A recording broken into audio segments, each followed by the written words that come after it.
Éntrale al debate de la reforma electoral en los foros de Parlamento Abierto. Resumen. Foro 8. Proceso para la designación de consejerías y magistraturas. Tenemos muy interesantes invitados que nos pueden decir muchas cosas y si quiere vamos presentándolos. Presentamos a Carolina del Ángel Cruz, también con nosotros José Antonio Carrera Barroso, también con nosotros José Waldenberg, también con nosotros Marcia Itzel Checa Gutiérrez. Quienes llevamos rato en el tema electoral nos hace mucho ruido el considerar que la elección de quienes somos los árbitros electorales sea a partir de un proceso electoral propiamente dicho, ¿no? Entonces, bueno, en lo personal me parece que no encuentra como mucha lógica, más allá del árbitro, sino de la propia naturaleza de lo que es un órgano constitucional autónomo, ¿no? Un órgano que su naturaleza es pues esa, estar como apoyo al equilibrio de los poderes, a ese equilibrio que debe existir, a que no haya un uso abusivo del poder que siempre es latente, que siempre es tentador para quienes están del lado de la toma de decisiones, y que bueno, pues por eso la Constitución Federal contempla 10 órganos autónomos, de entre ellos pues las autoridades electorales, ¿no? Entonces, me parece que es de suma importancia mantener esa autonomía lo más ciudadana y lo más alejado de cualquiera de los tres poderes, no estamos hablando de uno, cualquiera de los tres poderes que se pueda sentir tentado a intervenir de alguna forma en el ánimo de quien es la autoridad electoral. Ese ánimo que a lo mejor nunca en la vida van a decir quiero que actúes de cierta forma o tal, pero sí esta forma en la que son decididos, en la que son propuestos y en la que son designados, pues impacta en el actuar, si no jurídico, a lo mejor incluso en el ánimo, ¿no? Yo reconozco quizás la preocupación de la reforma, de la propuesta de reforma que proviene del Ejecutivo, es decir, despartidicemos, despoliticemos el nombramiento de consejeras y consejeros. Sin embargo, el problema de eso es que si lo llevas al terreno ciudadano, no estás despolitizando, estás trasladando de un ambiente político legítimo, que es la Cámara de Diputadas y Diputados, que es donde se signa el pacto político, a un ambiente ciudadano en donde no hay control, donde hay compra y coacción de votos, sigue siendo politizante. Y no quiero decir que la ciudadanía no salga a votar, yo soy defensor de que transitemos de la democracia representativa a una mucho más participativa, la revocación de mandato, las consultas. Eso es bueno, que la gente salga a votar en estas grandes jornadas cívicas, sobre todo en momentos en los que los partidos políticos han carecido de la confianza ciudadana. Sin embargo, el nombramiento de funcionariado especializado más en materia electoral no debe recaer en la ciudadanía, sino más bien en una cuestión de pacto político. Ahora, si el pacto político en cualquiera de sus dimensiones es susceptible a alguna influencia en algunas de las etapas, bueno, pensemos en blindar esas etapas. ¿Qué es lo que nos propone ahora la iniciativa del presidente? Remar contra esa corriente. Y su propuesta es, perdón que lo diga así, pero estoy convencido, la peor que he escuchado en todos estos 30, 40 años. ¿Por qué? Porque ahora se supone que el presidente de la República va a proponer a 20 consejeros, la Cámara de Diputados 10, la Cámara de Senadores 10 y la Suprema Corte de Justicia otros 20. Y vamos a ir a una elección general para elegir 7. ¿Qué quiere decir eso? Que esas personas, si quieren ganar, como ya lo decía la consejera, pues van a tener que llegar a algún acuerdo con los partidos políticos, por una simple y sencilla razón, porque son los únicos que tienen presencia a lo largo y ancho del territorio nacional. Sí. Pero pongámonos en el extremo, supongamos que los que ganan son los 7 planteados por el presidente de la República. ¿Qué autonomía? ¿Cómo lo van a ver el resto de los partidos? ¿Qué van a decir los ciudadanos, la prensa, los académicos? Vamos a volver a un órgano electoral totalmente partidizado. Es decir, si el asunto va por ahí, yo lo que prefiero es que se mantenga tal y como está ahora, porque como está ahora, ha funcionado. Hay 42 iniciativas que se han presentado, pero solamente una, la que mencionaba ahora José, pues refiere justamente a estos cambios abruptos, me parece regresivos, por ponerle un término en sintonía con el marco de derechos. Y entonces, en esta iniciativa me voy a permitir leer una frase que me parece que coincidimos, pero no coincidimos en la forma. Es decir, desde sus antecedentes, las autoridades electorales fueron integradas por cuotas partidistas y cooptados por grupos de poder en detrimento de su imparcialidad. Nosotras nos parece que esa ha sido una constante en muchas de las designaciones, incluidas las electorales, y que entonces, ¿qué necesitamos? Nuevas reglas, pero no las reglas que están pensadas en esas iniciativas, principalmente la presentada el 28 de abril, sino que repensemos estas reglas en función de estándares y principios internacionales que nos han mandatado cómo se pueden hacer esos procesos. Las personas se pueden preguntar por qué la autonomía es necesaria. Sí. Y creo que quienes estamos en esta mesa podríamos afirmar lo siguiente: es necesaria para que los órganos electorales no dependan ni de los poderes constitucionales, ni de los partidos, ni de los poderes fácticos. ¿Por qué tienen que estar por encima de esos poderes? Por una razón que a mí me parece evidente: todos y cada uno de ellos tienen intereses particulares, y en el caso de los partidos políticos son maquinarias muy poderosas, tienen recursos humanos, financieros, materiales, están implantados en todo el país, la legislación les otorga una serie de facultades enormes, y como ya se ha dicho aquí, no hay democracia sin partidos políticos. Pero esos partidos políticos requieren de una institución que les dé garantías a todos, no a uno, no a una parte. Y se ha demostrado a lo largo del tiempo que la suma de las parcialidades no arroja imparcialidad.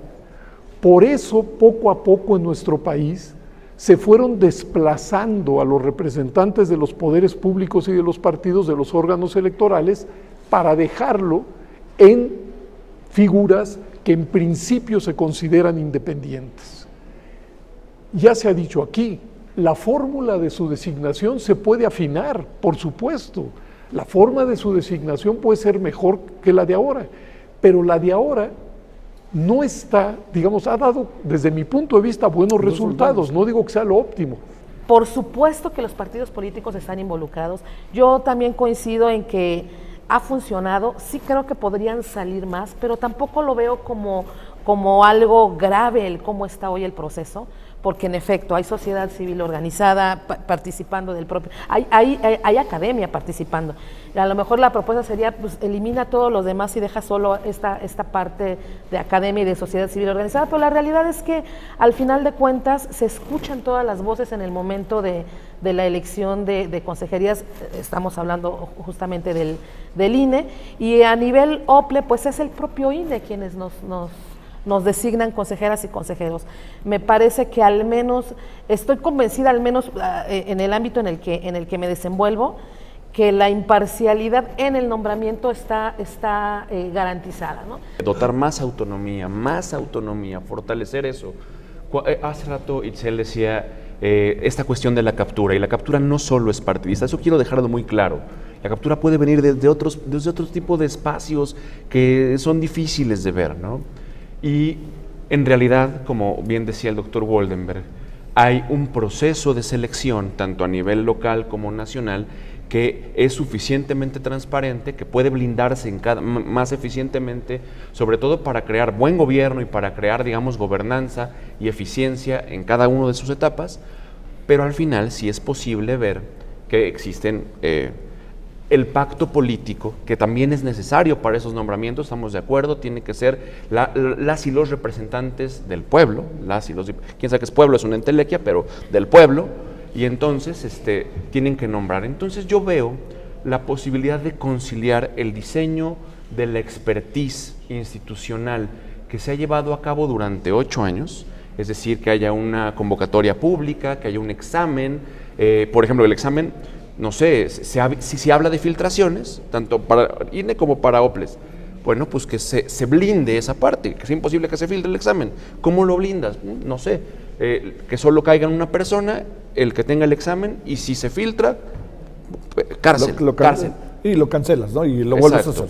Sí. El ensayo, bueno, pues que no te digan el tema. Si el ensayo es para hacer competencias, que por sorteo, en el momento que están las personas competidoras, se rifen los temas y se haga.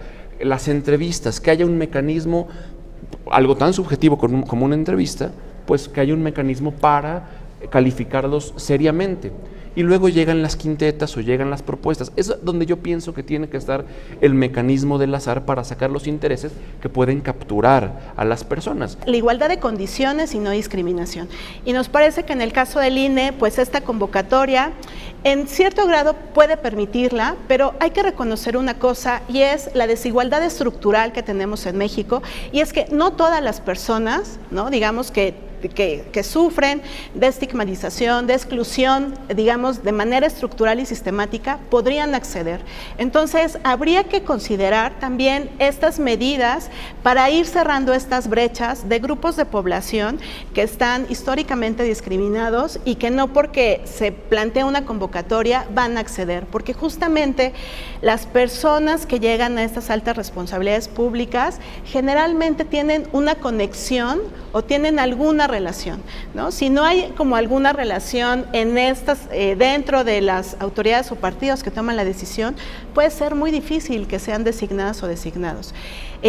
La otra es la selección por mérito y capacidades, y esa, digamos, que es el estándar que se subraya más, porque estamos apelando a que las personas con mejores credenciales, experiencia, capacidades, pero también otras cualidades como la independencia, que ahora se está mencionando mucho, la integridad, sean las que se privilegien.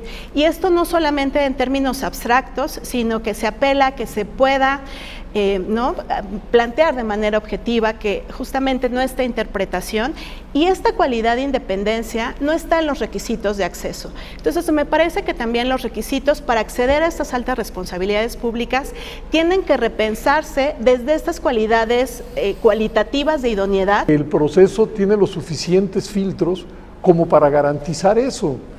Es decir, perdón que me repita, la gente se inscribe, hay un comité técnico, los evalúan, hacen quintetas, van a la Cámara y en la Cámara se necesitan 2/3 partes de los votos.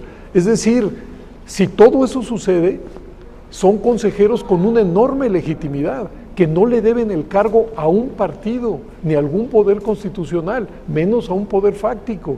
Y en principio, pues pueden llevar adelante su tarea. Ha habido captura por parte de otros poderes que no son solo eminentemente partidistas, sino que están al interior de los partidos, grupos muy fuertes, no quiero decir nombres aquí, pero grupos muy fuertes. Puedes decirlos, ¿eh? No, porque me gusta mucho lo que hago y básicamente me gusta trabajar también en el INE, pero entonces lo que quiero decir es, existe esa posibilidad y eso es lo que hay que blindar, que no haya nadie que pueda decir, mi amigo, alguien conocido va a ser consejera o consejero. Por eso apelamos a que justamente encontremos mayores controles para acotar esos niveles de discrecionalidad. O sea, me parece que estamos de acuerdo. Mayores controles, yo estoy de acuerdo. Sí, sí. Creo que tenemos buenos procedimientos, hay que afinarlos.